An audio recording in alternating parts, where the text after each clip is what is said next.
নমস্কাৰ প্ৰিয় বন্ধু বান্ধৱীসকল। 28 আগষ্ট শুক্ৰবাৰে ৰাখী পূৰ্ণিমা। যদি আপুনি ককাই ভাই বন্ধু বান্ধৱ আৰু আপোনজনক সুৰক্ষিত কৰিবৰ বাবে ৰাখী বন্ধাৰ কথা ভাবি আছে, তেনে হনুমান বা বিঘ্নিনাশক ভগৱান গণেশৰ চৰণৰ পৰা এটা সৰু বস্তু লৈ যাক ৰাখী পিন্ধাব তেওঁক এটা সেই বস্তুটোৰে ফোট দি লওক, নাইবা আপুনি বান্ধিবলগীয়া ৰাখীডাল এবাৰ স্পৰ্শ কৰাই লওক। যাক আপুনি সেইডাল ৰাখী পিন্ধাব তেওঁ ভগৱান গণেশ আৰু হনুমানৰ কৃপাত ইমানেই সুৰক্ষিত হ'ব, বছৰটোৰ বাবে সেইজন ব্যক্তিক কোনো বিপদে একো ক্ষতি কৰিব নোৱাৰে।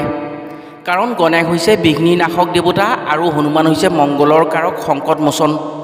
ৰাখী পূৰ্ণিমাৰ দিনা যিগৰাকী ভনীয়ে বা বায়ে ককাই ভাইক এই কাম কৰি ৰাখী পিন্ধাব পাৰে, তেওঁ হনুমান আৰু গণেশৰ কৃপাৰ প্ৰভাৱত আকস্মিক দুৰ্ঘটনা, বিপদ বিঘিনি আৰু শত্ৰু ভয়ৰ পৰা বছৰটোলৈ সুৰক্ষিত হয়। এই কাম ভগ্নীয়ে ভাতৃৰ বাবে, পত্নীয়ে স্বামীৰ বাবে আৰু মাতৃয়ে সন্তানৰ বাবে কৰিব পাৰিব। আৰু এই কাম যি ৰাখী পিন্ধাই তেওঁ কৰিবই লাগে। ৰাখী বন্ধন পূৰ্ণিমাৰ দিনা যদি এই কাম কৰিব পাৰে, তেনে সেই ব্যক্তিৰ ক্ষেত্ৰত সৰ্বপ্ৰকাৰে সুৰক্ষিত হৈ থাকে। ইয়াৰ উপৰিও এই পূৰ্ণিমাত যদি মহাদেৱৰ শিৱলিংগত দুটা বস্তু স্পৰ্শ কৰাই ঘৰত ৰাখিবহি পাৰে কোনো লোকে, তেনে সেই ঘৰত সদায় সুৰক্ষিত হৈ থাকিব আৰু শত্ৰু অপশক্তি তন্ত্ৰমন্ত্ৰৰ বেয়া প্ৰভাৱে সেই ঘৰখনক একো ক্ষতি কৰিব নোৱাৰে। ৰাখী পূৰ্ণিমা হৈছে শাওণ মাহৰ পূৰ্ণিমা। 2026 বৰ্ষৰ জেঠ মাহটো মল্লমাহ হোৱাৰ বাবে এই বছৰৰ পূৰ্ণিমা ভাদ মাহত মিলিছে। এই বছৰৰ ৰাখী পূৰ্ণিমা শুক্ৰবাৰে পৰা যদি এটা বিশেষ কাম ঘৰত কোনো মহিলাই ৰাতি কৰি ৰাখিব পাৰে, তেনে সেইখন ঘৰত লক্ষ্মীনাৰায়ণৰ কৃপাত লক্ষ্মী বাস হৈ ধনৰ নাটনি বা ধনৰ সমস্যা একেবাৰে নাইকিয়া হ'ব। আজিৰ ভিডিঅ'ত আমি আপোনাক জনাম ৰাখী পূৰ্ণিমা ভাদ মাহৰ শুক্ৰবাৰে পৰাৰ বাবে এই পূৰ্ণিমাত ৰাতি ঘৰৰ মহিলাই কি কাম কৰি ৰাখিব পাৰিলে দুখ দৰিদ্ৰতা দূৰ হৈ উন্নতি আহিব। ৰাখী বন্ধনৰ সময়ত হনুমান বা গণেশৰ মূৰ্তি বা ফটোৰ ওচৰৰ পৰা কি বস্তু লগাই ৰাখী পিন্ধাব পাৰিলে বিপদ বিঘিনি, দুৰ্ঘটনা, সংকট, সমস্যাৰ পৰা ৰক্ষা পৰিব পাৰিব। লগতে ৰাখী পূৰ্ণিমাৰ দিনা শিৱলিংগত কি বস্তু স্পৰ্শ কৰাই সেই বস্তু ঘৰত ৰাখিব পাৰিলে বছৰটোলৈ মহাদেৱৰ কৃপাত ঘৰখন সৰ্বপ্ৰকাৰে সুৰক্ষিত হৈ থাকিব। গতিকে ৰাখী পূৰ্ণিমাৰ আগত যদি কোনো ব্যক্তিয়ে আজিৰ ভিডিঅ'টো সম্পূৰ্ণকৈ চাই কামখিনি পূৰ্ণিমাৰ দিনা কৰিব পাৰে, তেনে তেওঁ সকলো দিশত সুৰক্ষিত হৈ উপকৃত হোৱাৰ সুযোগ পাব। প্ৰিয় বন্ধু বান্ধৱীসকল, কথাসমূহ কোৱাৰ আগতেই আপোনাক এটি সৰু অনুৰোধ জনাওঁ। ভিডিঅ'টো যদি ভাল পায় তেনে এটা লাইক কৰাৰ লগতে কমেণ্ট বক্সত জয় শ্ৰীকৃষ্ণ বা ওম নমঃ শিৱায় বুলি লিখিবলৈ কেতিয়াও নাপাহৰিব। আৰু যদি আমাৰ চেনেললৈ প্ৰথম আহিছে তেনে চেনেলটো ছাবস্ক্ৰাইব কৰাৰ লগতে অন্য 10জনে উপকৃত হোৱাকৈ ভিডিঅ'টো শ্বেয়াৰ কৰিবলৈ অনুৰোধ জনালোঁ। ৰাখী পূৰ্ণিমা হৈছে শাওণ মাহৰ পূৰ্ণিমা। 2026 বৰ্ষত এই পূৰ্ণিমা ভাদ মাহত মিলিছে। এই পূৰ্ণিমা অতি শক্তিশালী পূৰ্ণিমা। শাস্ত্ৰমতে এই পূৰ্ণিমা হৈছে ভাতৃ ভগ্নীৰ মৰম প্ৰীতি অটুট ৰাখি সুৰক্ষিত কৰাৰ এটা বিশেষ দিন। 2026 বৰ্ষৰ ৰাখী পূৰ্ণিমা 27 আগষ্ট বৃহস্পতিবাৰে পুৱা 9:08 আৰম্ভ হ'ব আৰু 28 আগষ্ট শুক্ৰবাৰে পুৱা 9:47 সমাপ্ত হ'ব। ধৰ্মীয় শাস্ত্ৰমতে সূৰ্য উদয়ৰ লগত যিদিনা তিথি মিলে সেইদিনাহে যিকোনো তিথি পালন কৰা হয়। সেয়েহে ৰাখী পূৰ্ণিমা 28 আগষ্ট শুক্ৰবাৰে যদি পালন কৰা হয় তেনে মংগলজনক হ'ব। ৰাখী পূৰ্ণিমাৰ দিনা ৰাখী বান্ধি আপোনজনক সুৰক্ষিত কৰাৰ কথা যদি কোনো বাই ভনীয়ে ভাবে, তেনে 28 আগষ্ট শুক্ৰবাৰৰ দিনা ৰাখী বান্ধিব পাৰিলে বেছি সুফল পাব। ৰাখী পূৰ্ণিমাৰ দিনটোৰ লগত শাস্ত্ৰসন্মত বহু কাহিনীয়েই জড়িত হৈ আছে। ধৰ্মীয় শাস্ত্ৰ অনুসৰি যেতিয়া সতী দেৱীয়ে পাৰ্বতীৰ ৰূপেৰে পুনৰ জন্ম লৈছিল, মহাদেৱক লগ পাবলৈ ব্যাকুল হৈ আছিল, তেতিয়া মহাদেৱে পাৰ্বতীক স্বীকাৰ কৰা নাছিল আৰু তেওঁ বহু পৰীক্ষা লৈছিল। পাৰ্বতীয়ে এই পৰীক্ষাত বহুবাৰ বিফল হোৱাত স্বয়ং বিষ্ণুৱে ছদ্মবেশেৰে মাতাৰ তপস্যা আৰু পূজাত সহায় কৰিছিল।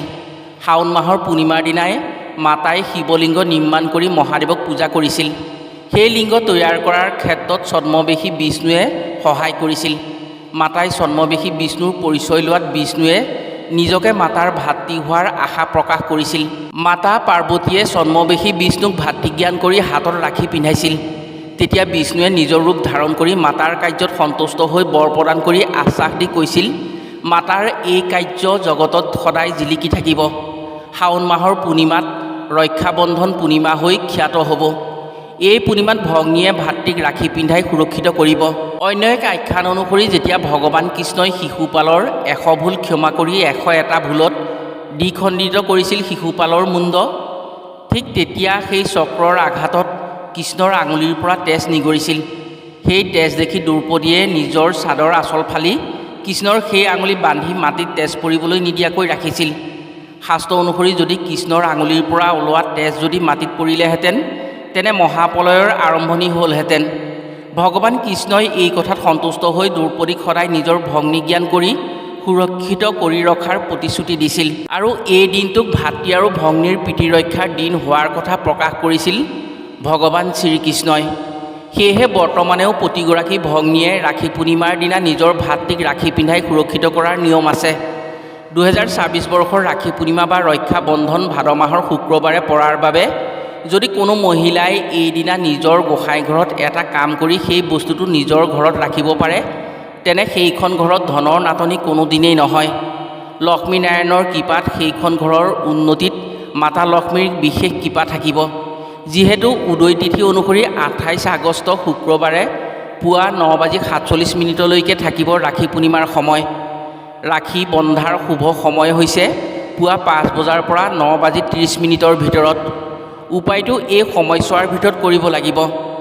এইদিনা এই সময়ছোৱাৰ ভিতৰত স্নান কৰি নিজৰ পূজাৰ গৃহত ভগৱান কৃষ্ণ বা বিষ্ণুৰ বাবে 3ডাল ৰঙা সূতাৰে ৰাখি সাজি তেওঁৰ চৰণত ৰাখিব।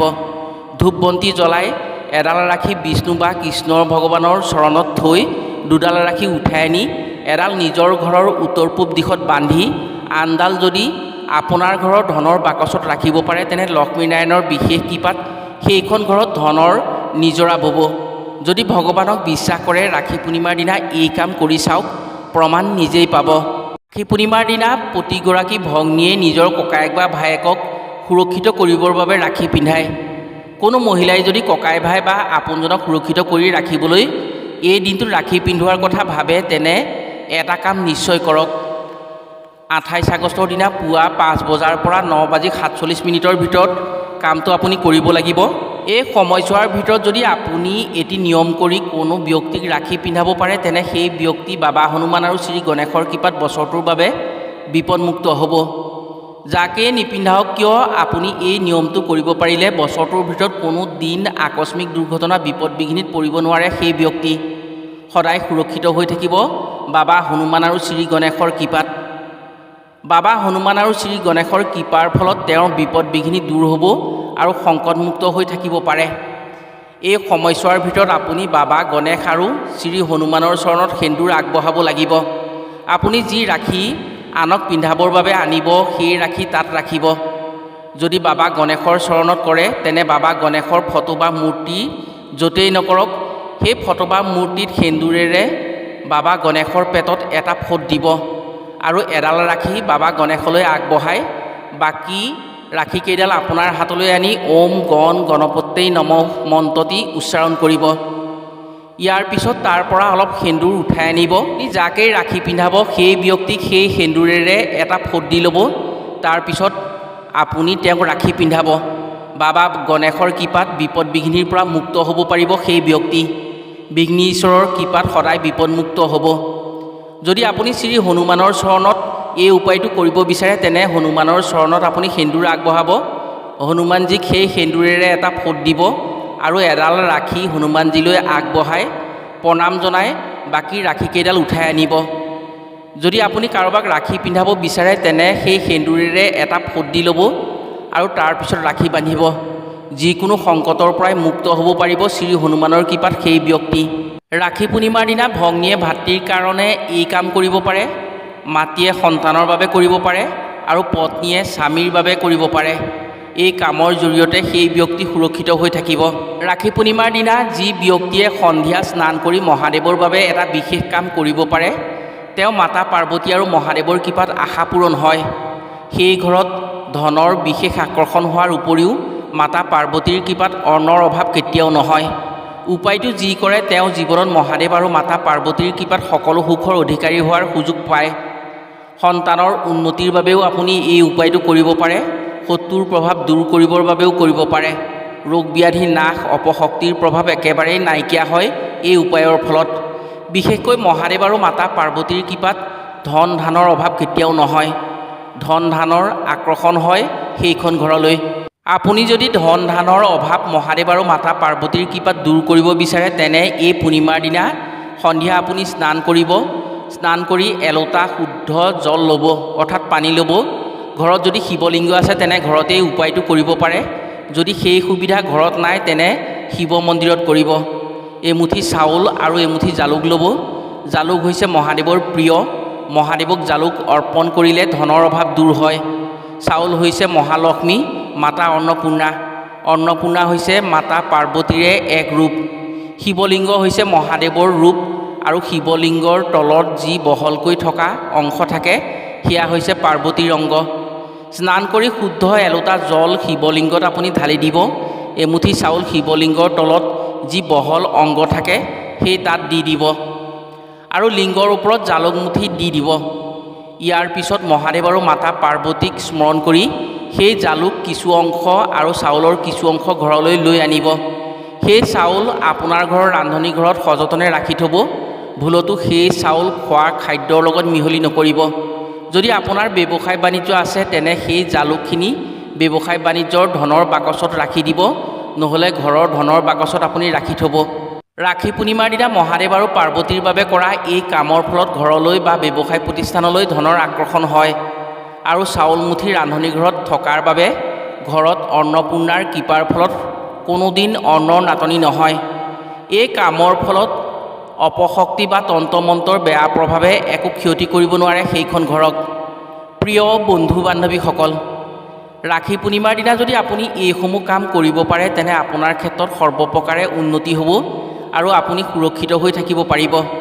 আপুনি যাকেই ৰাখী পিন্ধাব এই উপায়সমূহ কৰি সেই ব্যক্তি সদায় সুৰক্ষিত হৈ থাকিব। বিপদ বিঘিনি দুৰ্ঘটনাত কেতিয়াও তেওঁ কষ্ট পাবলগীয়া নহয়। আশা কৰিছোঁ এই কাম কৰি নিশ্চয় উপকৃত হ'ব পাৰিব। আজিলৈ ভিডিঅ'টো ইমানতে সামৰিছোঁ। পুনৰ অন্য এটি ভিডিঅ'ৰ জৰিয়তে লগ পোৱাৰ আশাৰে আজিলৈ আহোঁ। সকলো ভালে থাকক, সুস্থ থাকক। ধন্যবাদ।